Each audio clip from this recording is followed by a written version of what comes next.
All right, guys, we are back, and I want to talk a little bit of Errol Spence Jr., Sebastian Fundora. But before I do that, I want to wish everyone a happy Memorial Day weekend. I want to send a special shout out to the fallen soldiers who died protecting the country. I also want to send a shout out to my fellow veterans out there. And of course, I want to send a shout out to people who are actually serving now. Happy Memorial Day weekend to everyone out there as well. Now let's talk about this Errol Spence Jr. versus Sebastian Fundora. Now I have to admit, that this fight does intrigue me. I've thought about this fight before in the past, even when Errol was fighting at 147. When I saw Sebastian Fundora in action, and the thing is that as much as I want to see the fight, I was a little bit annoyed of how the PBC tried to play Terrence Bud Crawford. You guys know they tried to have Errol Spence Jr.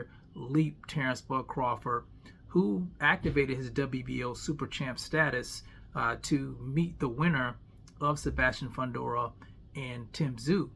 So they kind of hee-hawed around it, so Bud wouldn't be able to get an opportunity. You guys know the politics of the sport, and that stuff rubbed me the wrong way. And we know Errol didn't deserve a shot at a title. We also know Fundora honestly didn't deserve a shot at Tim Tszyu. But I will say this with the Fundora thing.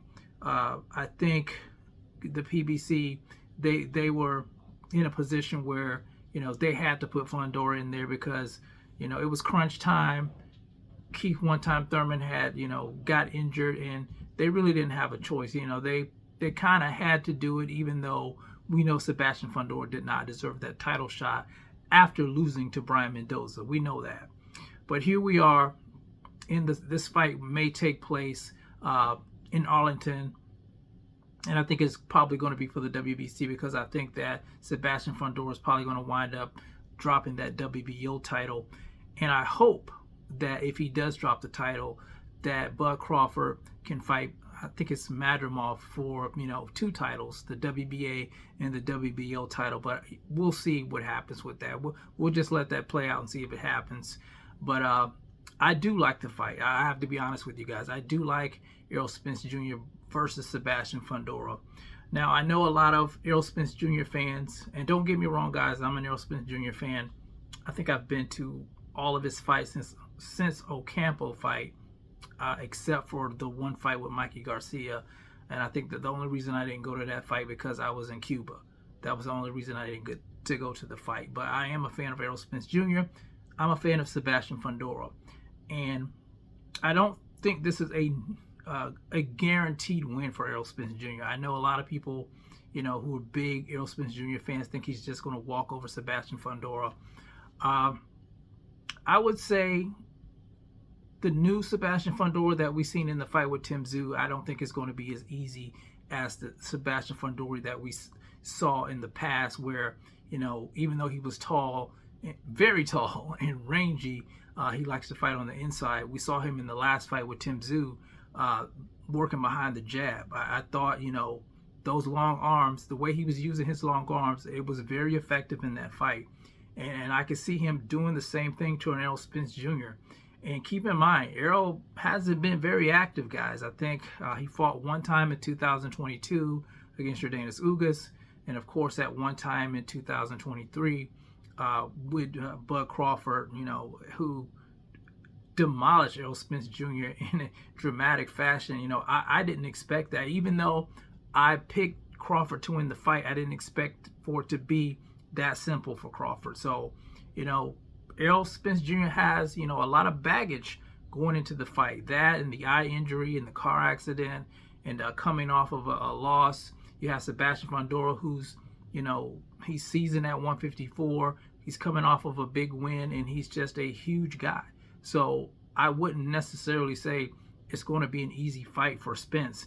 And I think that's why Spence actually put on his social media that this might be the last time you guys see him. I think if he loses this fight, he may just retire. So, but we'll have to wait and see. I'm kind of speculating on that, but we'll have to see with that.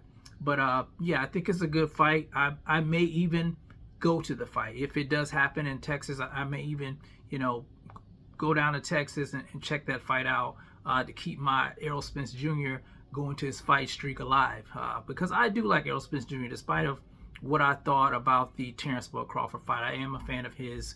I just picked the fighters that I think is going to win. I was a fan of Errol Spence Jr., but I picked Terrence Bud Crawford to win the fight because I saw Crawford was a special fighter. I try to give you guys my picks based on skill set and what I think, you know, each fighter brings to the table. I don't try to do the fanboy stuff like a lot of channels do, and I know that's the popular thing to do is to fanboy your favorite fighter, but I try to keep it, you know, strictly straight down the middle. And even if, you know, I'm rooting for a guy, I can be honest enough to say that, you know, the other guy may win the fight. That's basically what I'm trying to say. But anyway, guys, that is my take on it. Errol Spence Jr. versus Sebastian Fundora. I think they said October. In Arlington. But we'll see. We'll see. I think it's a good fight. And maybe this will, you know, lead up to a...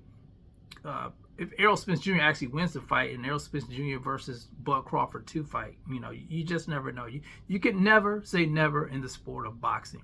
But anyway, you guys let me know what you think about Spence versus Sebastian Fundora for the WBC 154-pound title. Let me know how you feel about it in the comment section, guys. It's the CMB. I'll talk to you guys in the next one. And I'm out. Peace.